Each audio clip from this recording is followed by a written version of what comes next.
This is SelfWork, and I'm Dr. Margaret Rutherford. At SelfWork, we'll discuss psychological and emotional issues common in today's world and what to do about them. I'm Dr. Margaret, and SelfWork is a podcast dedicated to you taking just a few minutes today for your own self-work. Hello and welcome back to SelfWork. I'm Dr. Margaret Rutherford. I'm a clinical psychologist and I live in Fayetteville, Arkansas.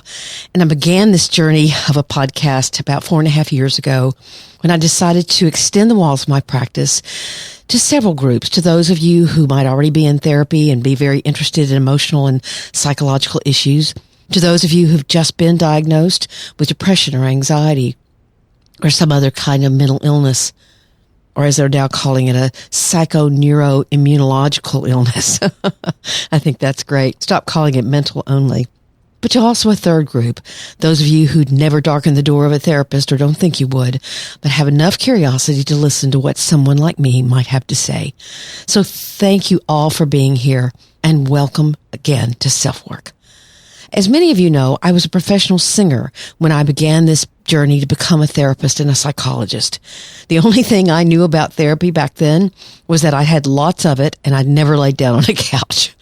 And it had been extremely helpful many times. So I decided I want to go for it and try to become a therapist. That was in 1984. I didn't even have a psychology degree, mind you. So I first thought I wanted to be a music therapist, but had the revelation after interning in a psych hospital that no, I wanted the full experience of being a psychologist. I ended getting my degree in 1992 and was licensed in 93. 9 years was a long time, and I thought I'd learned a lot in those 9 years. But my learning actually started when I began seeing patients all on my own. No supervision, just me and the patients. And I'll tell you what, the learning curve continues every day. I learn more from every interaction, from every email, from every session, from every comment on Facebook, whatever. I keep on learning. But I thought you might be interested in knowing just what I have learned along the way, or at least what I can pinpoint. So in this episode sponsored by BetterHelp, here are 10 things that I hope you're experiencing in therapy if you've sought therapy, and that might be helpful for any of you who are considering therapy to think about before you walk through the door, perhaps what you can expect from your therapists. I've made mistakes for sure, and I hope I've apologized for those. But these 10 things, these things I've learned, have not only made me a better therapist, but I hope a better person. The listener email is from a woman whose mother sends her what the listener calls unfiltered, critical comments about her parenting.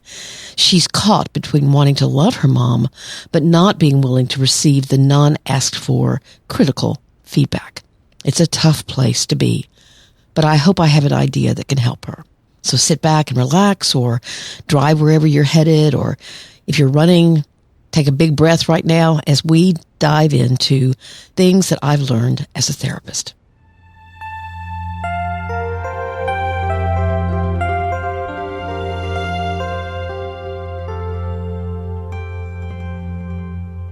I was trying to remember just how many times I went to therapy with different therapists.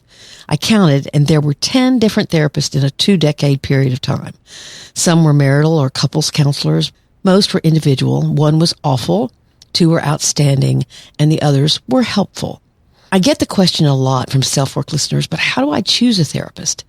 My very first podcast, like 001, featured a little ebook that I wrote when I first started blogging called 7 Commandments of Good Therapy. It featured the things you need to look for, some very pragmatic things like a good contract and an understanding and identification of payment procedures, to ones more relational, what you should expect in the relationship, like you feeling heard and valued, like your therapist remembering things you confided, or if for some reason they didn't, they say they'd forgotten or couldn't quite remember certain details. But I hear some pretty awful things about former therapists. Some talk about themselves all the time. Some are chronically late to sessions. There are unexpected charges. They forget important facts about your life, even going to sleep in session.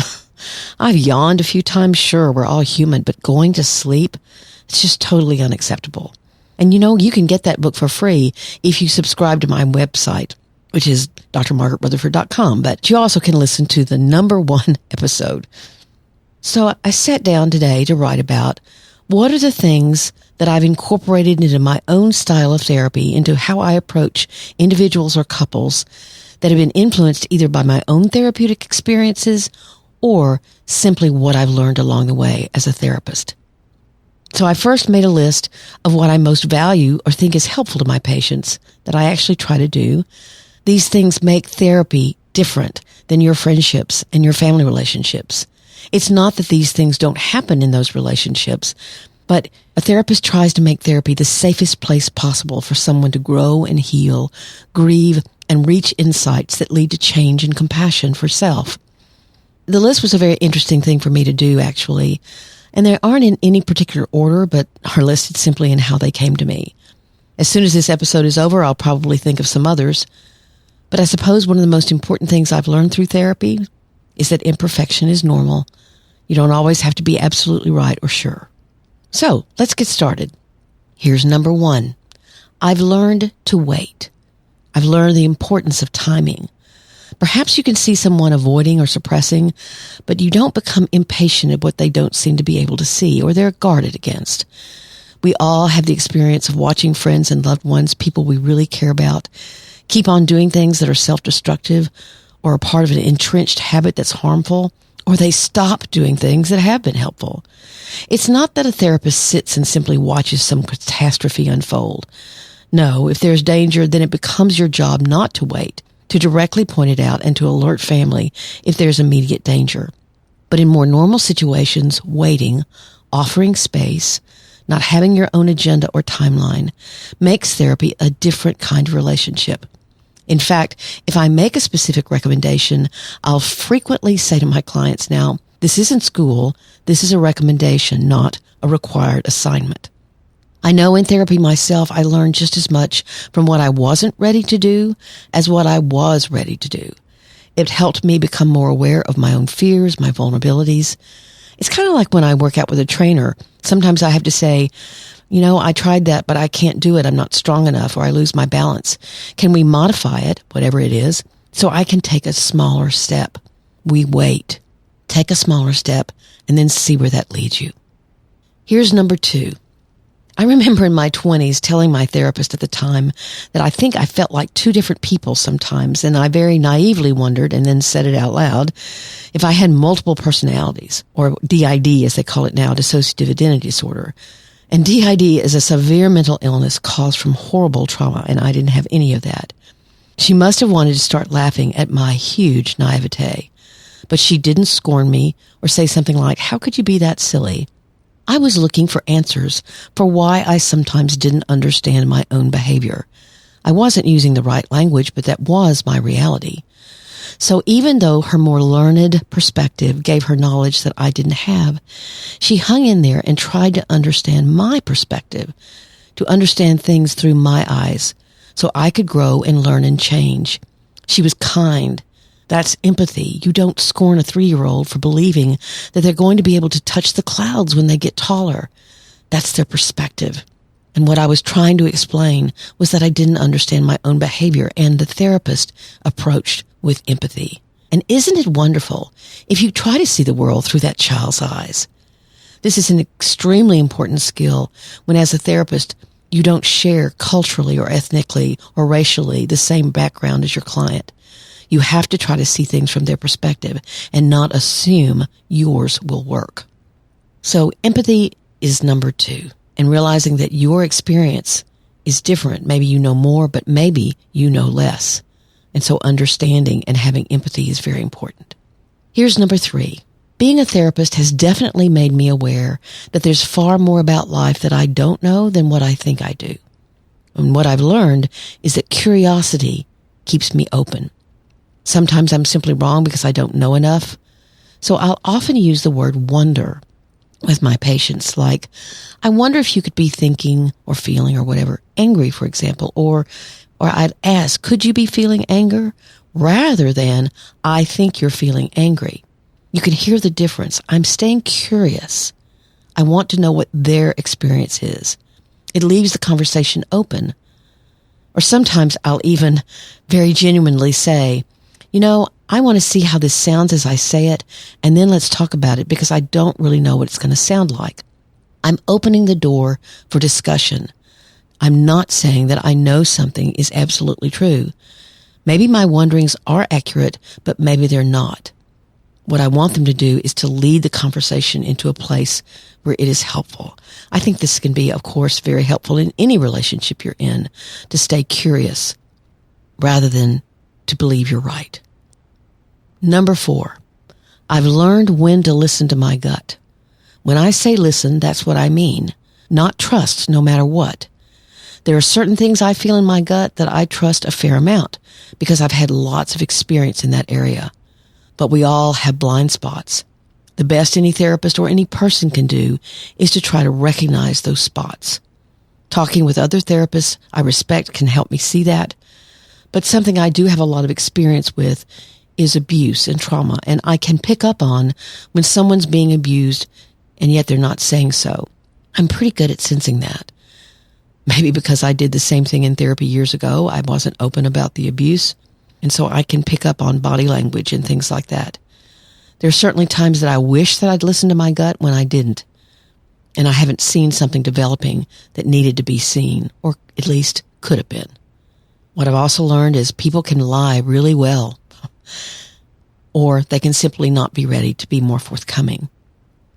Sometimes I can tell the difference. Sometimes I can't. So basically, number 4 is, when do you listen to your gut? And when do you question your gut? Here's number 5. My son used to say that the best thing about having a psychologist for a mom was that I'd offer him mental health days when I could see that he needed one, or, as he got older, he told me he did. So I've also learned to do that for myself. I take a mental health day every now and then, and you can do it for yourself if you financially can. But if you can't financially, even challenge that a little. Maybe it's not a day, it's an evening. Or maybe you get up early in the morning when no one else is up and have a little time to be with you. It's a basic recognition that you can't get water out of a vessel that's empty. So just take enough time for you. Before we hear my other 5 things, here's a message from BetterHelp. And maybe trying some sessions with BetterHelp might be your own version of taking time for you.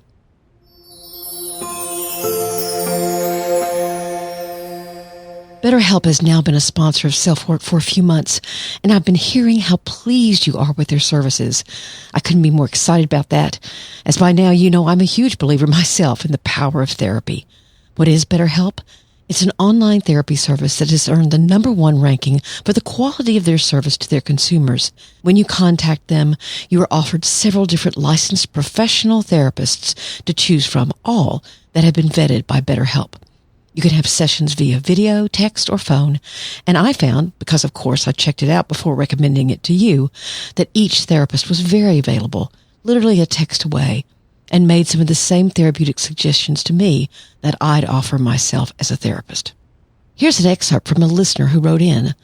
I'm a 23-year-old living in Brazil. I'm only writing this message in order to express my gratitude towards you and your podcast. Having anxiety disorder, I always felt like I needed therapy, but I was too anxious to start it. With SelfWork, not only I've learned some valuable insights about dealing with my condition, but also the basics of how therapy sessions work, which allowed me to finally get some courage to start it.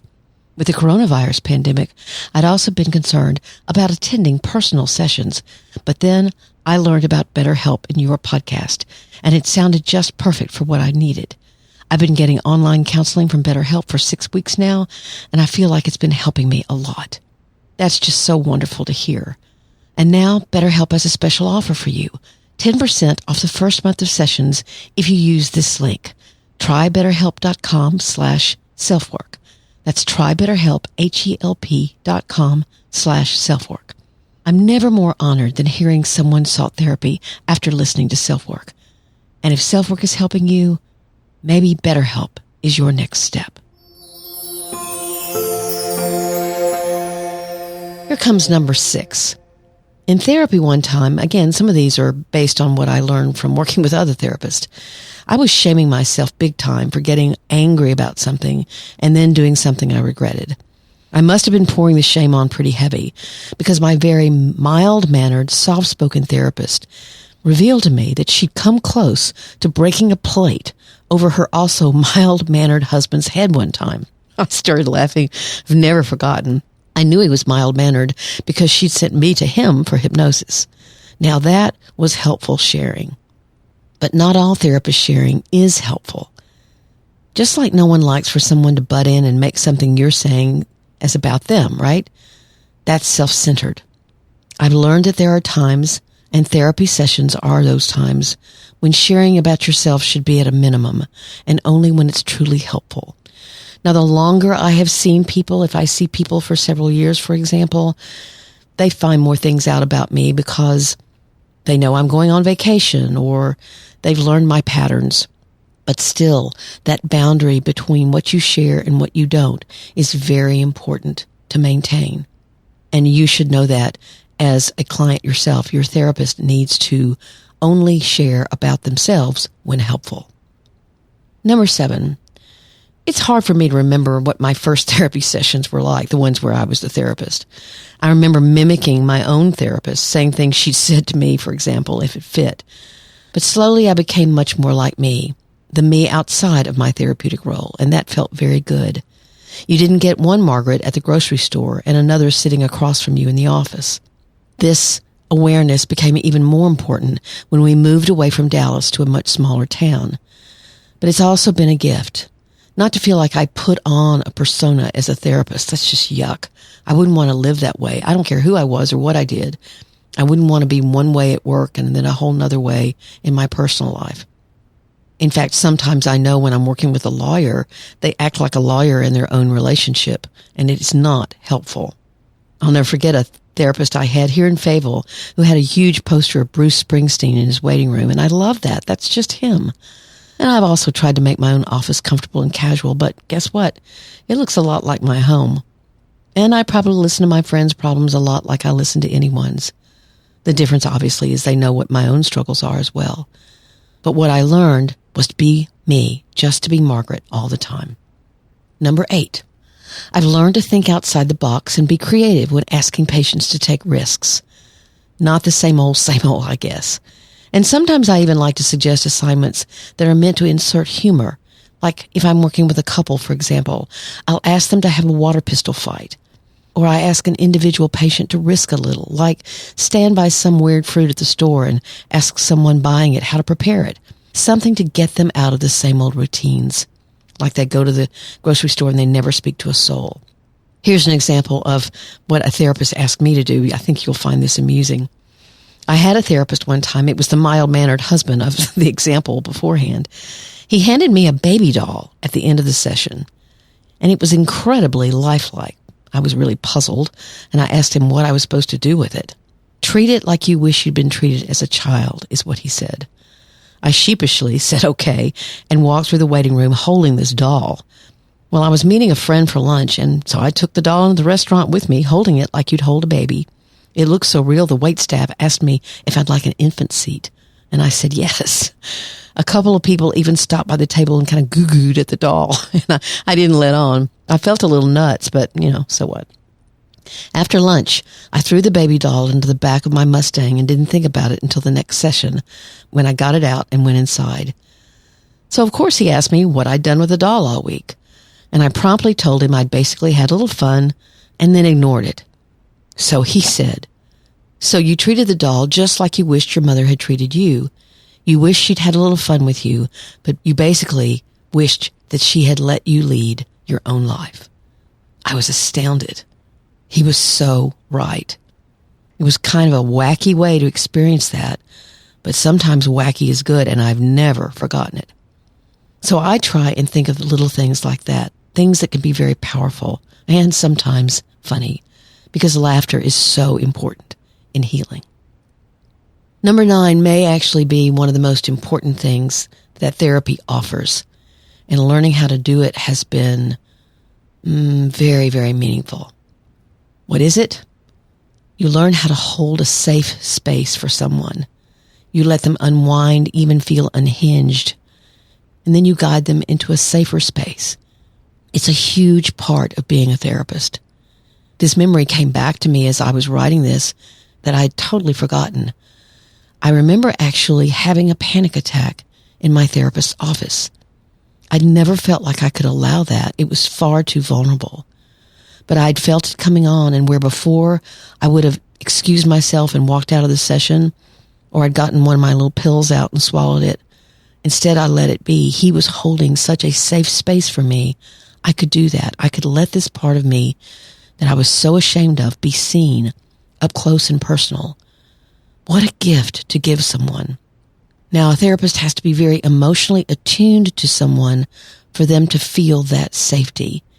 Your patient has to know that you're right there with them, kind of like, that exercise we see, or maybe you've done where you stand with your back to a group of people and then you fall and you trust that they're going to catch you. It's very much like that. You don't feel what they're feeling. That's not what attunement means. But you're ready to hold them metaphorically and sometimes literally as they devolve. It's called holding a safe space. Being emotionally attuned to someone, I learned how to do. But the hardest one for me was to be attuned when they were very angry.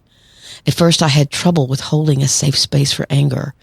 Anger hadn't been a part of my own family dynamics, and I didn't have a lot of capacity to simply be with someone when they were yelling or very angry. In fact, in my early marriages, I know I got terribly defensive when anger was pointed at me, and I fought back hard.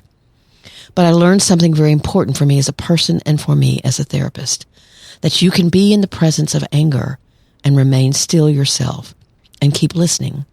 As a therapist, you learn how to hold a safe space for grief, for fear, for anger, even for feelings of self-destructiveness if they are not imminent. And that safe space can be so powerful. And here's the last one. You never want to forget you're hearing one side of an issue. As a therapist, it's very important to remember that while it's your job to support, gentle confrontation can also be necessary if you begin to realize that the puzzle pieces don't fit together necessarily the way your client is explaining them. It's not truly helpful to simply agree with everything they say, but you also need to gain their trust before you question how they're perceiving things. Depression, anxiety, mental and emotional stress, all of the above can cause someone to not see things clearly, perhaps to perceive things more negatively. It's not that the therapist holds the truth. That's not it. But when the therapist's perspective or my perspective was different from my patient's, I learned how to work together, sharing and wondering with them how their depression might be skewing their view. And that for them could be a very vital conversation to have, because if I'm not getting it, if I'm not understanding it, no one in the world is either. So gentle confrontation is a needed skill and one I had to learn. This can be especially true in the case of addictive behaviors, as denial of the problem as a problem can often be huge. So that's the 10 things that I could think of today. I'm sure I'll think of more later, maybe even quote-unquote better ones. But as self-acceptance and humility have also been tried on for size these past 28 years, I'll go with this 10 and hope they were helpful to hear as things that you can expect in your own therapy and maybe grow from yourself.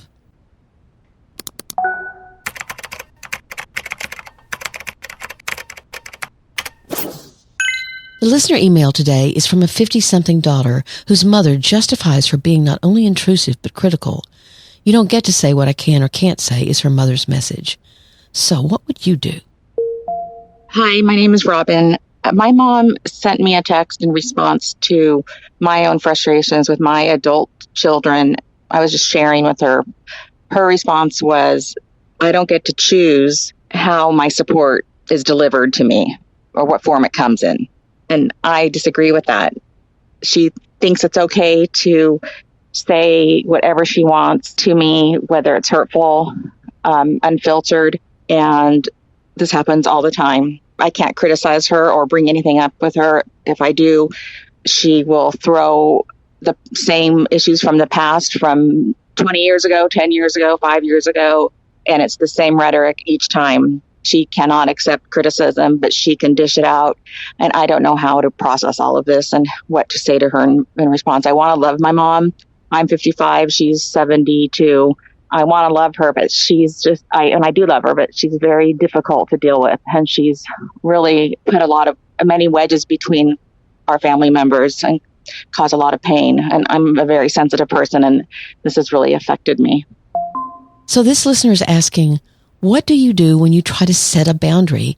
You make a reasonable request that is scorned or feel disrespected in a relationship with someone you want to love, but they're insisting that the problem is your problem. This listener wants to have a loving relationship with her mom, but also wants her mom to respect that either she cannot tolerate what her mom has to say because she's a little too sensitive, which maybe she is, but also she's asked her not to do it. She's asked her to respect her boundaries, and that could have nothing to do with sensitivity, but everything to do with understanding your words can have a painful impact, and you need to care about that. The listener says, I want to love my mom, but she doesn't love this behavior of her mom's and her justification for it. This is a tough spot, certainly. Her mother seems intent on doing what she wants to do, and may even be aware that her daughter really wants a relationship and is taking advantage of that fact. Or she could just not be a very nice person who doesn't particularly care whether others are hurt or not. So here's my idea, and it's based on the basic idea that in a weird way, her mother may be reinforced for her behavior because it does upset this listener. The second thing, if someone doesn't suffer natural consequences for their behavior, it's not likely to stop.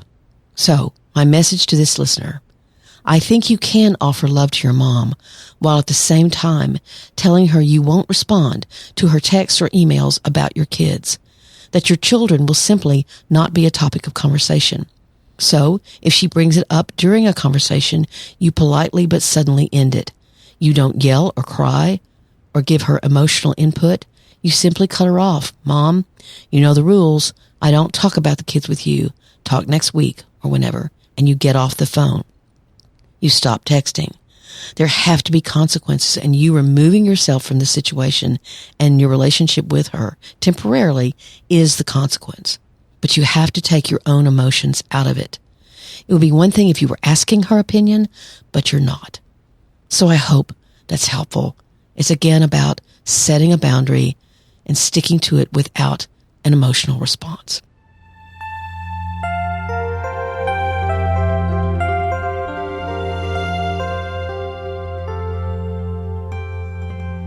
Thank you all for being here today on SelfWork. It means so much to me that you're here, and it means so much to me that so many of you are leaving ratings and reviews on Amazon for my book, Perfectly Hidden Depression.